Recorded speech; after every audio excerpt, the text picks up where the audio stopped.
Here I have XIAOMI Redmi Note 10 Lite, and today I'm going to show you how to take screenshot on this device.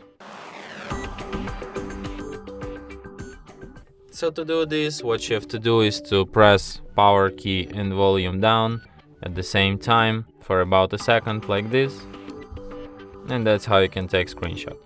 So let me show you once again: power key, volume down, and screenshot will be taken. One last time: power key, volume down. Don't forget.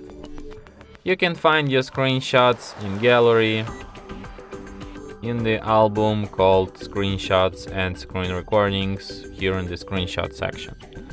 And here they are, my screenshots. Some from here you can share, edit or delete your screenshots, just like this. So yeah, and that's it. Thanks for watching. If you find this tutorial useful, don't forget to hit that like button and subscribe to our channel.